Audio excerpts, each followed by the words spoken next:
Vou pedir o seguinte, pelo menos já que vamos pedir para a galerinha, as mensageiras podem chegar para frente, por favor. Todo mundo aqui na minha vista. Mariana, Ruth, Ana Clara, Ana Beatriz. Quero todo mundo aqui na minha vista, fazendo favor. Todo mundo está com lápis e caneta na mão, pelo menos da minha galera, né? O restante traz a anota aí no celular. Amém.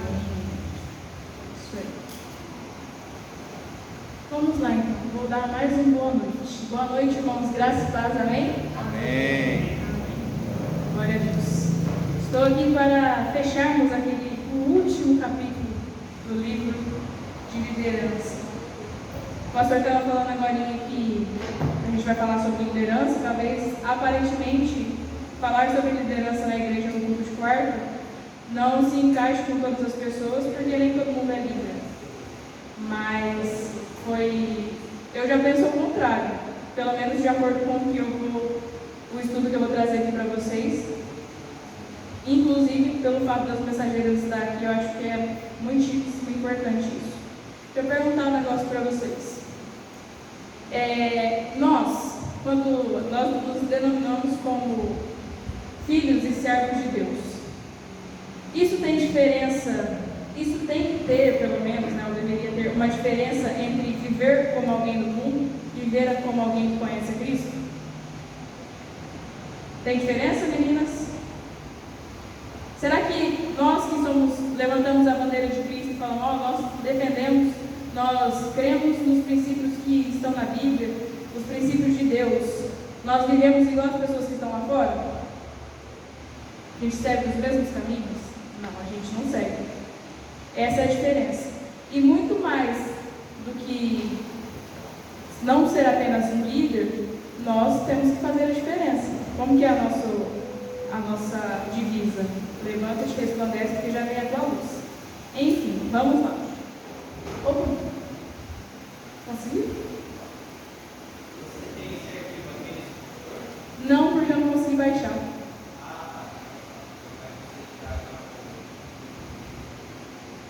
Capítulo 12, último capítulo que nós iremos estudar, eu vejo ele como assim, para a gente fechar, a gente resumir tudo que a gente passou por 11 capítulos, a gente vai resumir nele. O que a gente aprendeu em 11 capítulos? A gente aprendeu que líder tem tentação, a gente aprendeu que líder tem suas vantagens, a gente aprendeu que como nós devemos manter o nosso ministério. Não adianta só construir um muro como Neemias construiu, ele tem que consolidar isso. E a gente vai ver essa aplicação, certo? O nome do capítulo capítulo 12,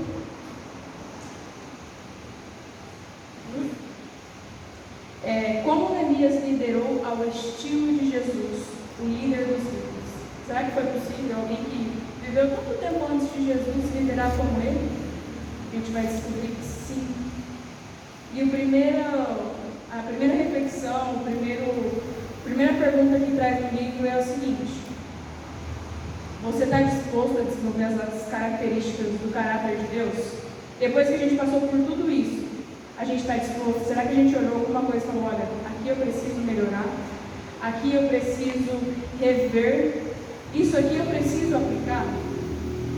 Acredito que sim. Mas quais são as características do caráter de Deus? A gente tem ali algumas: compaixão, meditação, concentração, criatividade, convicções, coragem, atitude positiva, integridade e entre outros. Eu não vou me adentrar diretamente, eu não vou entrar em detalhes nessas características aí, mas eu gostaria que ficasse para vocês uma reflexão. Será que eu, não só como líder, mas como filho, como servo do Senhor, eu tenho desenvolvido essas características? Será que eu estou disposto a desenvolvê-las? Será que tem alguma coisa que eu preciso melhorar? Quais dessas aí eu sou forte, que eu aplico muito bem? Quais dessas eu preciso, vamos rever essa situação? Então, por que Neemias é um exemplo e a gente deve seguir esse exemplo? A razão pela qual Neemias é um exemplo tão maravilhoso para nós hoje é simplesmente ele ter sabido ser um líder ao estilo de Jesus. Ainda que tenha vivido antes dos tempos de Cristo, e ainda que nunca tivesse conhecido o apóstolo Paulo, Neemias entendia que a fé, a esperança e o amor são ingredientes secretos para uma liderança eficaz. Então, as nossas vidas, elas precisam ser um exemplo para as pessoas. Não é só um líder que precisa ser um exemplo. Nós precisamos ser um exemplo a seguir. E existe exemplo ruim? Com certeza existe exemplo ruim. Mas a gente tem que entender que o nosso exemplo precisa ser um exemplo bom. E além de ser um exemplo bom, porque lá no mundo tem muita gente que tem exemplo bom, nós precisamos ser exemplo de Cristo. Então não se esqueçam disso. Gente, nós temos duas opções. Ou eu vou ser muito rápida, ou eu vou ser muito demorada. Eu trouxe esses tópicos, eu preferi trazer assim, principalmente para as mensageiras que vão precisar anotar, porque elas terão uma atividade para fazer após esse estudo, mas também para ficar mais fácil para quem gosta de anotar, para quem gosta de escrever. É meio que um resumo do que o capítulo traz. Nós, como líderes, como filhos de Deus, temos algumas responsabilidades a serem seguidas. E a primeira responsabilidade de um líder é ajudar os seus liderados ou ajudar as pessoas a conhecerem a Deus. Como nós ajudamos as pessoas a conhecerem a Deus? Através do nosso exemplo, que a gente acabou de dizer. Nós temos que mostrar que a nossa vida reflete a vida de Cristo. Sua primeira responsabilidade como líder cristão é ajudar os demais a conhecerem a Deus. O que está em jogo é a eternidade, a vida ou a morte, o céu ou o inferno. Então, a gente não está lidando apenas com morte física, como o pastor Godley começou por lá. Se você leva uma cutucada, quem está sentindo dor? É o seu corpo ou a sua alma? É a sua alma, porque o corpo morto não faz diferença. Então, a gente está lidando com essas almas. Muitas vezes elas estão até mesmo dentro da igreja, às vezes ela está dentro da nossa casa, ou às vezes ela está na nossa escola, ou às vezes está na faculdade, no trabalho. E a gente precisa entender que da mesma forma que Deus amou cada um de nós aqui, a gente teve o privilégio de ser aceito por Ele, Ele também tem essa mesma vontade de querer que outras pessoas também sejam alcançadas. E quem que vai levar essa mensagem aí? Quem que vai apresentar Jesus para as outras pessoas? Somos nós. Se as pessoas são atraídas pelas qualidades que vêm em você, é mais provável que sintam-se atraídas a Deus. Se ela tiver uma pessoa descompromissada, e você está falando que está levando Deus, elas vão achar que Deus é um Deus indiferente, que não tem compromisso com os seus sentimentos ou com sua vida. Se você mostrar para elas que você é uma pessoa que é íntegra, que é honesta, que não fica passando a perna nos outros, as pessoas vão olhar, nossa, olha só, o Vitor é um irmão, correto. Se o Vitor é correto, possivelmente as pessoas vão olhar para Deus e falar, não, Deus também é correto. Acontece o seguinte, gente, nos dias de hoje, a gente está muito acostumado a ver o seguinte, a pessoa está dentro da igreja e é como se ela não tivesse. Ela leva uma vida como se ela estivesse lá no mundo. Não tem diferença, não tem parâmetros, não tem filtros. E a gente precisa ter essa consciência de que a nossa liderança, ela traz um peso maior, mas a nossa vida com Deus, a nossa consciência precisa pesar um pouco mais do que isso. Muito mais do que ser líder, a gente precisa entender, a nossa consciência precisa estar limpa como filhos de Deus. Essa é a primeira responsabilidade de um líder. Leve as pessoas, apresente as pessoas, apresente Deus às pessoas através da sua vida. Vamos ler em João 17:6. Eu vou pedir a ajuda de alguém. Alguém vai precisar ler ele para mim, por favor.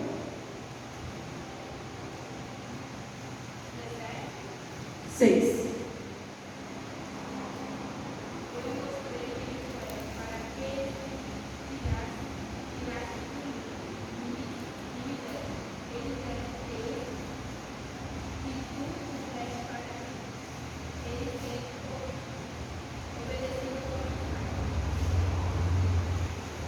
Então a primeira frase aqui é: eu mostrei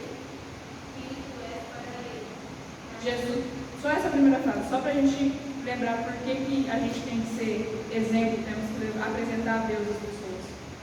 Jesus, ele apresentou Deus para as pessoas. Então nós também temos que apresentar Deus às pessoas, para que elas entendam quem é o Deus que nós servimos. Não pelo que Ele faz, não pelo que Ele pode nos proporcionar, mas por quem Ele é. Segunda responsabilidade de nós como filhos, nós como líderes. Jesus ensinava-lhes a palavra de Deus. Vamos abrir a nossa Bíblia já em João 17, 8. Podem deixar a Bíblia aberta em João, que a gente vai usar bastante João. Vou falar um pouquinho mais devagar para dar tempo da galera anotar. Estou falando muito rápido? Não? Então tá bom. Preciso de um outro ajudante para ler João 17, 8. Já está basicamente ali. Não sei se todos estão enxergando.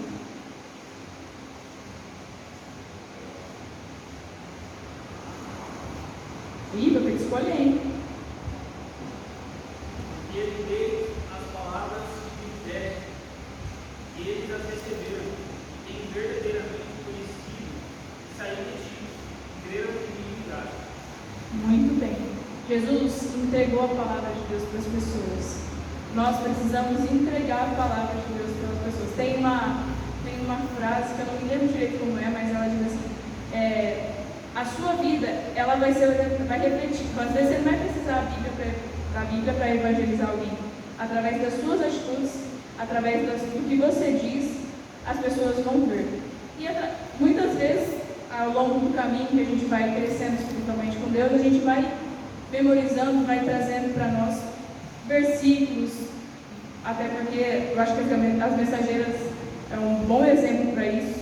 Elas têm algumas metas para serem desenvolvidas, têm alguns versículos para ler, e isso não é à toa. Não é para a gente decorar e esquecer disso. Isso faz parte do nosso crescimento e vai nos auxiliar espiritualmente, vai nos auxiliar, às vezes, a consolar algum amigo, ou consolar alguém que está precisando de uma palavra de Deus. Eu não tenho uma Bíblia agora, eu tenho a palavra de Deus através da minha vida, eu tenho a palavra de Deus guardada no meu coração. Então, a gente só pode ter uma vida edificada se nós estivermos diante da palavra de Deus, se a gente estiver sendo guiado pela palavra de Deus. Conheça a palavra de Deus e leve a palavra de Deus para as pessoas. Amém? Terceira responsabilidade de um líder: orava por eles.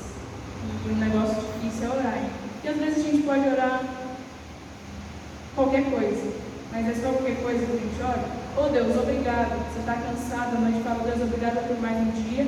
Em nome de Jesus, amém. Você orou.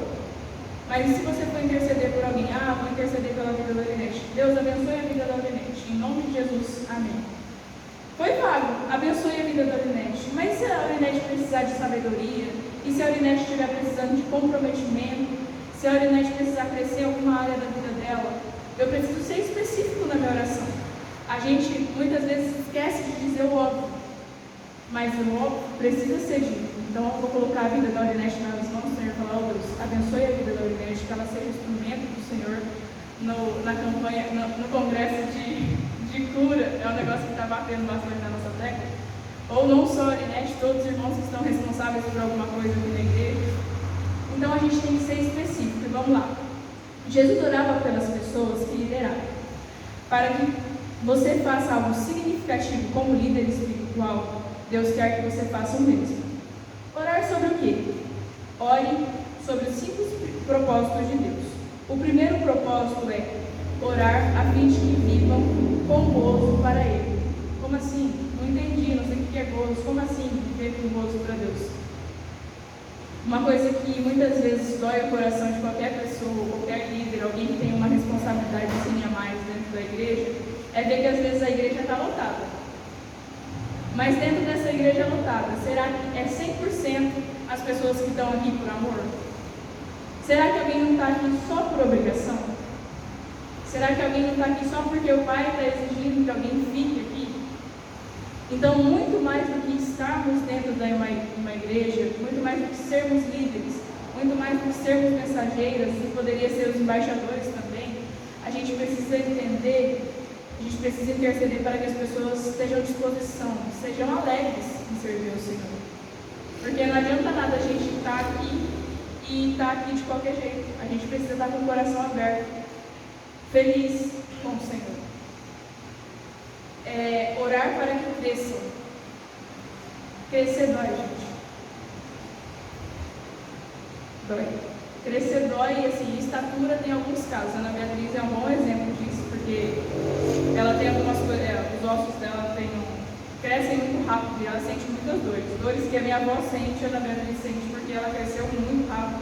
Tem um nome disso, tem um nome para falar sobre isso. Então, assim, dói crescer. Mas a gente cresce e a gente está acomodado. Eu vou viver a minha rotina aqui, acordo 10 horas da manhã, ou seja 5, ou seja 7, tomo meu café da manhã, faço a mesma coisa todos os dias, não tem nada que me tire da minha zona de conforto. Eu vou crescer dessa forma? Não vou crescer. Não cresço. Porque eu não estou saindo da zona de conforto, eu estou acomodada aqui, ó, encolhidinha. Para eu crescer, eu preciso sair da minha zona de conforto. E muitas vezes sair da zona de conforto vai ser ler a Bíblia, orar mais vezes. Isso vai ser uma vontade que vai sair do meu coração de uma hora para outra e eu vou fazer isso? Nem sempre. Nem sempre. Eu vou ter que lutar contra a minha própria vontade para desenvolver ou para ter atitudes que eu deveria ter e ainda não tenho. Para mim, uma coisa que eu sempre falo na EBD, que das coisas que eu faço aqui na igreja, uma das que mais me tiram da minha zona de conforto é ter que ministrar, cantar e tocar.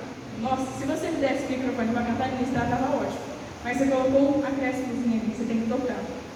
É uma coisa que me tira totalmente da zona de conforto. Eu poderia falar assim, eu não quero mais tocar. Eu não vou mais tocar, porque para que eu vou me desgastar tanto assim? E aí chega lá na hora e ainda sai tudo errado. Eu poderia muito bem falar assim, não quero mais.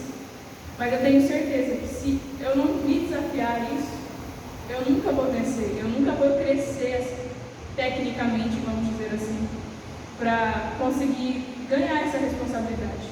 Então eu tenho que respirar fundo, deixar o meu orgulho de lado umas 15 mil vezes e falar assim, não, eu vou. Tá difícil, mas eu vou. E é isso que Deus quer. Ele quer filhos que cresçam espiritualmente. Ele não quer você só como alguém que participa das mensageiras do reino. Por que eu estou enfatizando, gente, tantas mensageiras aqui hoje? Porque eu vejo o seguinte, as mensageiras é o futuro da nossa igreja. Eu digo assim, não as mensageiras, mas a juventude, a adolescência. E se a gente não preparar esses jovens, esses adolescentes hoje, como que eles vão administrar a igreja futuramente? Então a gente precisa pensar o seguinte, a gente precisa ensinar agora, para que quando chegar a vez deles liderarem, eles vão ter sabedoria, vão ter discernimento, estarão sendo guiados pela vontade de Deus para liderarem o que eles precisarem liderar, para servirem da forma que Deus chamou eles para servir. Então a gente está aí falando de líder, mas futuramente quem serão os nossos líderes? Serão eles, elas, enfim. Orar para que o seu povo sirva a Cristo com eficácia. A gente pode usar o exemplo de servir a Cristo com eficácia dentro do nosso trabalho. Nosso trabalho, a gente não pode simplesmente fazer assim, vou fazer as coisas de qualquer jeito. Vou usar um exemplo de um professor. Por que será? O professor, ele pode chegar numa sala de aula e falar assim, abre na página 40, leia esse capítulo aí, leia essa página e faça essas atividades. Ele até pode fazer isso.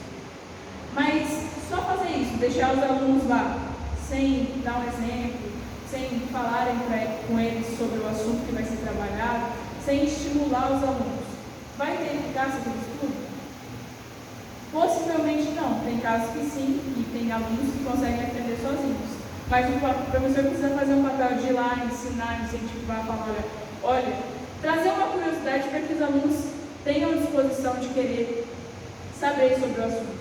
Então não é só fazer por fazer, não é só dar uma aula por dar, não é, e assim como eu estou dando uma aula hoje aqui, não é só dar uma aula por dar, não é só pregar por pregar, não é só ministrar louvor ou, enfim, fazer abertura de culto. Não é só fazer por fazer. A gente precisa fazer para que isso reflita na vida de quem está aqui recebendo. E que através dessa palavra, isso gere um crescimento nas pessoas que estão aqui recebendo. Um líder deve orar também para que experimentem, o liderado experimente pessoalmente a comunhão com Deus. Tanto esse motivo quanto o outro, dá para a gente usar o seguinte exemplo. Eu posso comer pela Marlene, eu estou com fome, eu falo, Marlene, come para mim, que aí você come, eu vou ficar satisfeito. Não tem como. Ou melhor, um exemplo que dói, né? Todo mundo quer. Eu quero me manter em forma. Luana, treina para mim. Treina no meu lugar, vai lá na academia, faz exercício. E se você fizer, eu sei que você fazendo, quem vai ter o corpo saudável vai ser eu. Tem como? Como não? Vamos colocar, a pessoa faz, só que eu recebo. Não. Então, a gente só experimenta a comunhão com Deus se nós formos buscar a comunhão com Deus. Não vai ser fulano buscando a comunhão com Deus que eu vou receber. Isso é uma particularidade minha. Se a Ruth não buscasse, se a Ana Clara não buscasse, o irmão Sebastião, o Gladys, enfim, se nós não buscarmos a comunhão com Deus, nós não teremos a comunhão com Deus. Então, lembre-se que isso é seu papel, não só como líder, mas como alguém que é filho de Deus. Outra coisa, a última, dos 5 motivos para orar, né? Orar para que os discípulos levem continuamente Jesus aos outros. Tem uma coisa que é legal, que eu gosto. Como que a gente... Como que a gente pode levar Jesus aos outros? Foi uma coisa que eu já falei aqui várias vezes. É através do nosso exemplo. Vocês sabiam que um líder não fica para sempre na liderança? A gente tem uma irmã que fica bastante na liderança, numa liderança específica. Mas vocês sabiam que esse ministério dela não vai ser... Assim, o ministério dela pode ser para sempre, claro, porque Deus chamou ela para fazer isso. Mas não significa que a nossa irmã Marinete vai ser sempre líder do ministério infantil. Então, um líder, ele prepara, isso a gente vai ver um pouquinho mais para frente, ele também vai preparando os seus liderados para que eles possam substituir. É o que a gente vê hoje em dia com o pastor Gaudilei. Antigamente ele dividia a carga da igreja totalmente sozinho. Hoje ele tem um irmão que ajuda ele, um pastor que está ali para ajudar ele. Assim como a liderança também está aqui para auxiliá-lo, porque senão ele não ia conseguir pegar todos os ministérios, agarrar todas as bolinhas e fazer. Não ia dar certo. Então, a gente tem que levar Jesus através das nossas vidas para os outros. Quarta responsabilidade,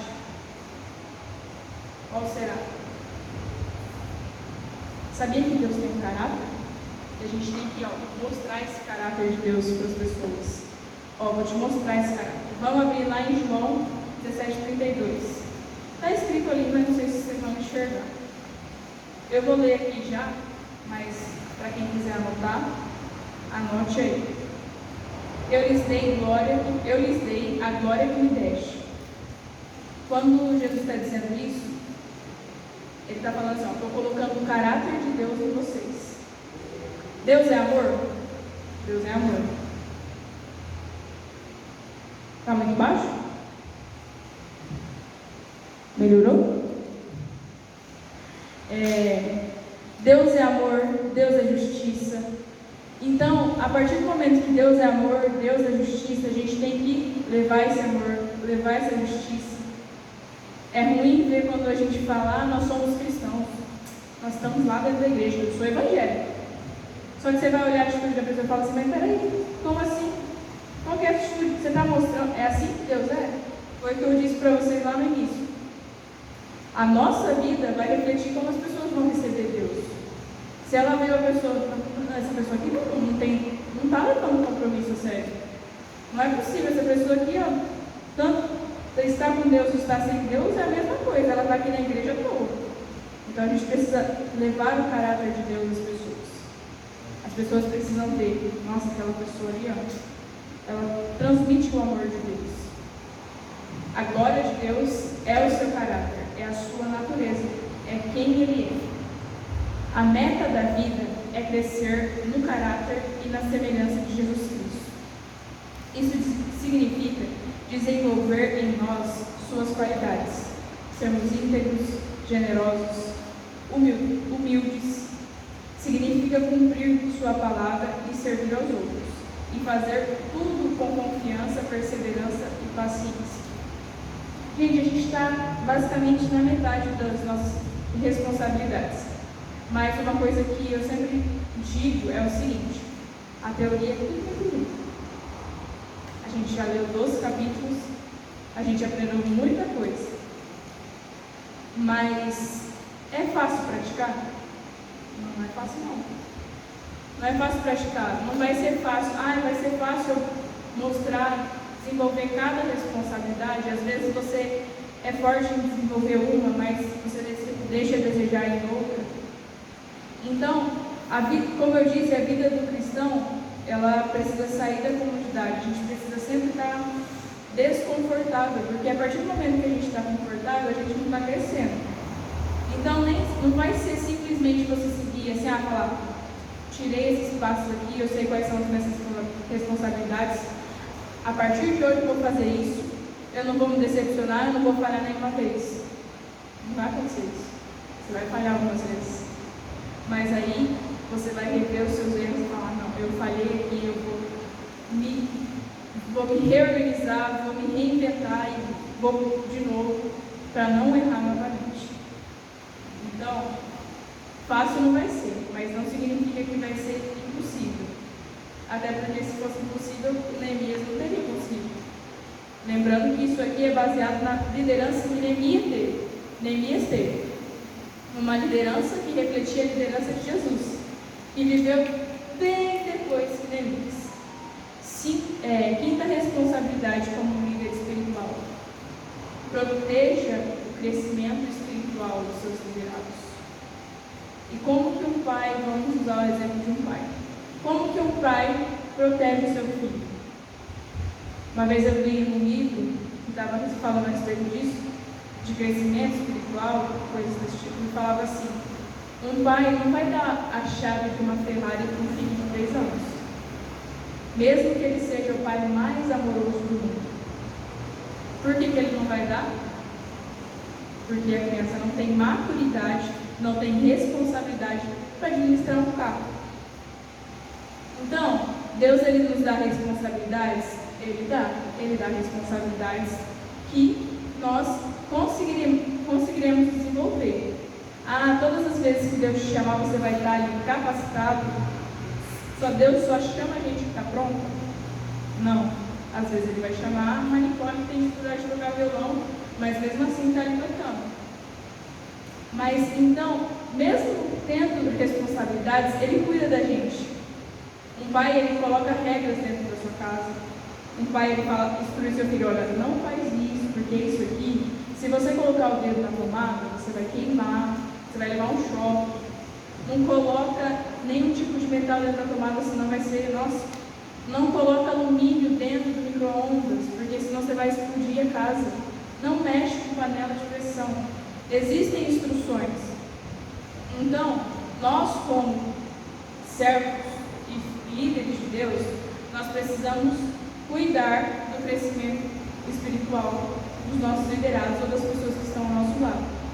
E muitas vezes isso vai ter que ser orientando. A gente vai orientar: fulano, essa questão aqui, é melhor você tomar essa atitude aqui, essa decisão. Você vai orientar ele. Vamos lá e ler lá em João 17, 12.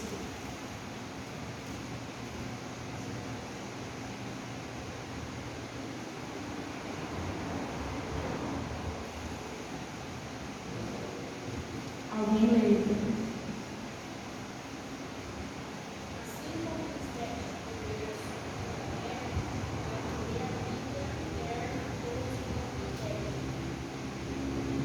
Certo, talvez seja de versão diferente, eu não sei se eu falei isso errado, mas aqui no meu 17:12 está escrito o seguinte: enquanto eu estava com eles, protegi-os e os defendi em teu nome, e nenhum deles se perdeu. Jesus ele protegeu quem ele liderava. E nós também precisamos proteger quem nós lideramos. Todo mundo conseguiu entender esse? Eu preciso liderar. Ana Beatriz, pega a nega na final, por favor.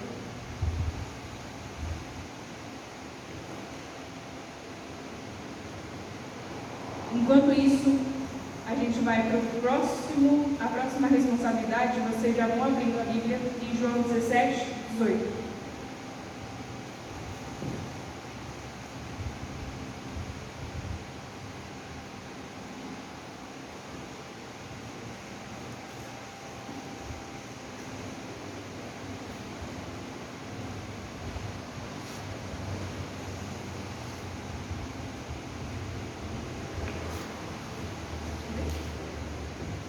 Qual que é o versículo?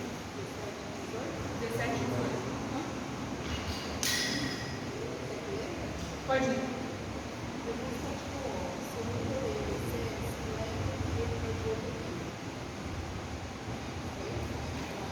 Deve ser, mas é que eu não. Mas vamos recapitular aqui.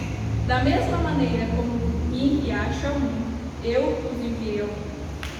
Deus também, quando Ele nos chama, Ele está nos enviando. Jesus. Então, a meta do líder, é o que eu tinha dito antes, é trabalhar, mas trabalhar preparando alguém para substituir ele. O líder não trabalha a vida inteira. Então, eu trabalho para que a próxima geração que me antecede me substitua futuramente. Até porque, se fosse assim, nem Jesus morreria, né, gente? Porque senão ele teria que ficar aqui até todo esse tempo para mostrar como é ser um líder. Mas ele falou assim: não, os meus filhos, eles vão saber como é ser um líder, como é levar a palavra de Deus através das suas atitudes, através das suas palavras. Então lembre-se, você está aqui, a sua liderança é temporária, mas isso não significa que você não tenha que dar um exemplo para os outros, para que as outras pessoas te substituam lá na frente. E chegamos na última responsabilidade.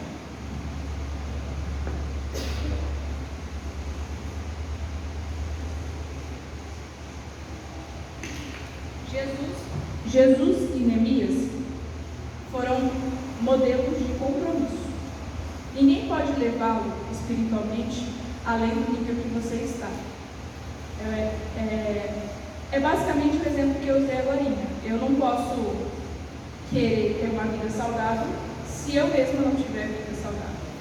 Então, ninguém pode buscar a Deus no seu lugar, da mesma forma que pode se alimentar ou se exercitar ou algo do tipo. É necessário mostrar, através do nosso exemplo, o compromisso que temos com Deus. As nossas responsabilidades, elas acabam por aqui. Eu trouxe elas da forma que o livro trouxe, resumi algumas palavras aqui para vocês, para que ficasse mais fácil, para que todos aqui entendessem. E, para finalizar, a gente pode ler o próximo slide, que fala a respeito de comprometer-se. O que é se comprometer? Como que eu posso me comprometer, já que a última responsabilidade é ser um modelo de compromisso? Eu me comprometo conhecendo e amando a Deus. Pode passar. Isso vem através da minha adoração. Adoração não é só cantar. Adoração não é só louvar. A gente geralmente usa a adoração para falar sobre isso, mas não é só isso. A gente adora Deus tendo uma vida em santidade, a gente adora a Deus quando a gente tem um relacionamento com Ele. Devemos nos comprometer a aprender a amar os outros em comunhão. Não é à toa que a gente cantou hoje com música de comunhão. Viver em comunhão nem sempre vai ser algo fácil, porque eu sou diferente da minha avó, porque minha avó é diferente da Marlene, e assim por diante. Muitas vezes a gente entra em conflito por ser diferente, mas não é porque a pessoa é diferente de mim que eu vou deixar de viver em comunhão com ela. Comprometa-se a desenvolver um caráter semelhante ao de Cristo. Foi o que nós falamos. Existe o caráter. O que é o caráter de Cristo? É o que Ele é. A gente tem de tudo que Ele é. Ele é amor, Ele é justiça, Ele é alguém que se preocupa com o nosso modo de agir. E da mesma forma que Ele age conosco, nós temos que agir com as outras pessoas também. Ele age com misericórdia, Ele age com graça, Ele nos perdoa mesmo a gente não merecendo. E é assim que a gente vai viver a nossa caminhada cristã e como líderes. Comprometa-se a ser um servo na vida e não só um aproveitador. É muito bonito você falar assim, eu sou líder de alguma coisa. Eu sou líder de outra coisa. Eu sou líder. Mas será que só ser líder, só a nomenclatura resolve? Não. Às vezes tem gente que não é líder, mas tem um exemplo e faz um trabalho de uma forma bem mais eficaz do que quem está lá contigo. Então, não é só aproveitar dos 3 P's, né? A gente estudou sobre isso também. Tem privilégio, deixa eu relembrar aqui, quem relembrar aí primeiro me avisa. Mas são 3 P's: posição, poder e privilégio. Um líder está sempre assim, as pessoas sempre estão olhando para ele. Quando fala líder, você fala, é alguém que tem responsabilidade, tem um peso na palavra daquela pessoa, tem um peso nas atitudes dela. Então, não queira achar que você está sendo a melhor pessoa do mundo porque você é um líder, mas mostre isso através do seu trabalho. Comprometa-se a servir aos outros de forma desinteressada. Eu vou ajudar a Ruth, porque eu ajudando a Ruth, ela vai ter que me ajudar quando eu precisar. Dá para ser assim? Eu vou ser pastor ou pastora de uma igreja, porque isso vai me trazer benefícios. Não vai ser assim. Até porque se a gente for parar para pensar nos benefícios, está complicado. A gente tem mais prejuízo do que benefício, porque são os primeiros que as pessoas julgam, são os primeiros a falar, essa pessoa não está fazendo nada certo. Aí as pessoas os líderes são os primeiros a serem apontados, mas quem está apontando às vezes não está fazendo nada. Então, não acho que isso vai ter essa nomenclatura vai fazer você melhor do que uma pessoa, que não vai. Pelo contrário, vai te dar uma responsabilidade maior. A palavra de Deus diz, a quem mais é dado, mais será cobrado. Então, se você não estiver desenvolvendo seu papel de forma correta, de forma íntegra, você vai ter que pagar contas lá com Deus. Depois falar, mas se você não estava responsável por isso aqui, você teve o poder nas suas mãos de mudar tal situação e você não fez isso por preguiça ou por medo, vamos dizer assim, vou ter que te penalizar por causa disso, porque você não agiu de forma correta ali. Comprometa-se a compartilhar boas novas. Alguém sabe o que é boas novas? Alguma mensageira pode dizer para mim o que significa boas novas? Ou alguém, tá bom, eu abro para a igreja. Alguém da igreja sabe, alguém que está aqui presente, sabe dizer o que significa boas novas? Irmão Inês não vai, vou falar aqui. Boas novas é a palavra de Deus. Nós, como mensageiros, a gente fala assim, a gente vai levar a mensagem de Cristo. A mensagem de Cristo são as boas novas. É o evangelizar, o evangelizar não é só atravessar o mundo, ir lá para outro país, outro continente.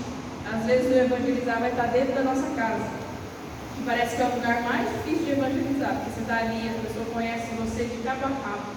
É mais difícil aí você ter um exemplo lá dentro, pelo menos para mim. Então, às vezes, o nosso evangelismo O nosso teste de evangelismo muitas vezes vai começar dentro da nossa casa, no nosso trabalho, na nossa escola, enfim. Comprometa-se em levar a palavra de Deus. Quando nos comprometemos com os propósitos de Deus, os outros veem o nosso compromisso. Então, é tipo isca de peixe. Para pescar um peixe, só colocar o anzol lá? Não. Você não vai pescar um peixe se você colocar só o anzol lá.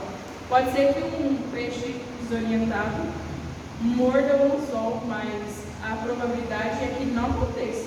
Para você pescar um peixe, você precisa colocar uma minhoquinha, sei lá, um pãozinho, não sei, uma massinha, sei lá, alguma coisa que ele vai olhar e falar, eu vou comer isso aí.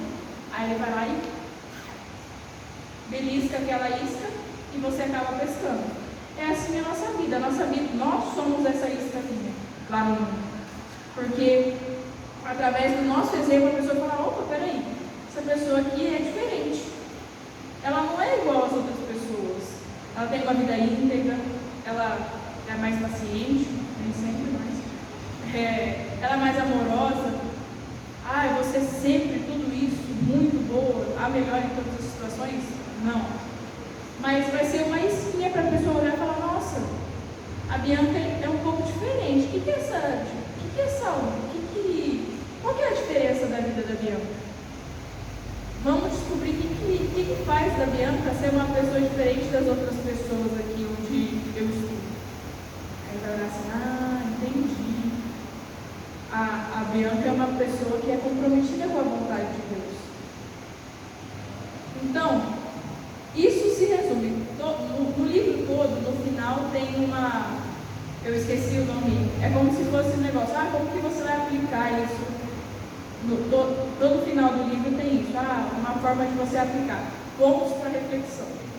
Eu olho para esse capítulo, esse último capítulo, e falo assim, ele juntou tudo que a gente estudou no líder, a gente conheceu o que é ser líder, como que o líder deve agir, e aí ele juntou tudo e colocou aqui, pratica isso aqui. É isso aqui que a gente vai praticar. Então ele é bem prático no entender. Não é difícil de entender o que ele traz. Mas o que eu disse, nem sempre vai ser fácil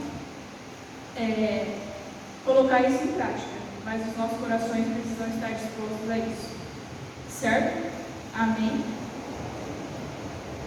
Resumir da melhor forma possível, para que todo mundo conseguisse entender de uma forma rápida, clara. Não sei se alguém tem alguma dúvida, mas espero que fique uma sementinha no coração de cada um, que a gente pare para pensar sobre a nossa vida, o que a gente tem feito, o que a gente não tem feito, o que a gente precisa melhorar, não só como líder, mas como exemplo. Eu não vou me cansar de falar isso, como exemplo de filho, como exemplo de servo de Deus. Porque falar para líder tudo tem. A gente fala que o livro fala que é para líderes. Mas eu entendo que não são só líderes que precisam ter atitudes assim. Não são só os adultos que precisam ter atitudes assim. Até porque tem gente que é líder e não é adulto. Às vezes é um adolescente, às vezes é um jovem. Então, vocês precisam sair daqui baseados na palavra de Deus, entendendo que cada um de nós fazemos parte do corpo de Cristo. E o exemplo que eu usei durante essa semana para falar com algumas pessoas é o seguinte: se a gente bater o nosso dedinho, o nosso menor dedinho, que às vezes a gente fala não serve para nada, se a gente bater ele aqui no cantinho, vamos usar ali aquela madeira, vai doer? Vai doer muito. Só quem já bateu o dedinho na quina do sofá ou na quina da mesa sabe o quanto dói. Mas é por isso que faz diferença um dedinho pequenininho. O dedinho cada um é um dedinho, outro nariz, outro é a boca, enfim, cada um tem a sua função. E a gente precisa desenvolver essa função de forma eficaz, para que o corpo de Cristo cresça e se fortaleça. E não é só crescer em quantidade, porque a gente vê às vezes muitas igrejas lotadas, mas nem todas as pessoas que estão dentro de uma igreja são pessoas que estão levando mesmo Deus a sério. Amém?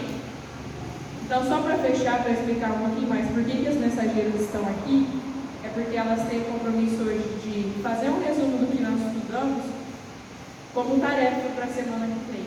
Então, eu, a Luana, nós pedimos para elas trazerem lápis, caderno, borracha, para elas anotarem e semana que vem nos passarem o relatório. Certo? Pastor Gaudilei?